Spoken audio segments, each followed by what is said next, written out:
တူနာရီလေးကပန်းပေါင်းစုံအမျိုးပေါင်းအများကြီးနဲ့ပြုထည့်တွင်းပေါင်းဆက်ပြုလုပ်ထားတာဖြစ်တဲ့အတွက်ပေါ့နော်အရင်နဲ့လည်းမွေးတယ်လို့ချွေးပေါက်ကျင်းပြီးတော့အသားရည်ကြည်စေပါတယ်အနံ့လေးအောင်မွေးလေးရပြီးရင်မွချရဇာလေးလူမယ်နော်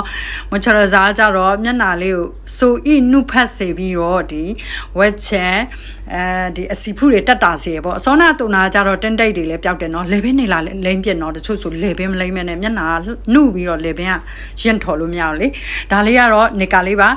နေကာကကြတော့သူကမိတ်ကပ်ရအောင်ဒါပေမဲ့မိတ်ကပ်တော့မဟုတ်ဘူးတချို့မိတ်ကပ်တွေတနခါတွေမကြိုက်တဲ့သူအတွက်ဆိုရင်ဒီခိခိတွဲလေးကိုတုံးကြည့်ပါမျက်နှာလေးကိုတစ်ဆင့်လင်းနွားစေတဲ့အသားနဲ့တသားနဲ့တစ်ထပ်ထဲကျပြီးတော့တအားလောက်နေကြရင်မျက်နှာဂလိုးကြည့်ပြောင်းမယ်ကဲအဲ့ပေါ်အစာလေးကိုဖတ်ကြည့်ပါအောင်ခိခိမခိခိပဲတဲ့ခိခိစိုးဘူးသွားရင်ဘယ်နှခမ်းညီမှမစိုးချင်တော့ဘူးတဲ့ချအောင်လုပ်ပြီးသွားရင်တော့ကဲဖန်ခွက်နဲ့တေးကြည့်လိုက်တယ်လုံးဝမပေဘူးနော်တဏီကုံခံတယ်ထွင်ဝင်လည်းတုံးလို့ရတယ်ပါနေလေးကိုချဲဒီလိုလေးချဲပေးလိုက်တဲ့အခါကျတော့ကဲခိခိတစ်ဆက်နဲ့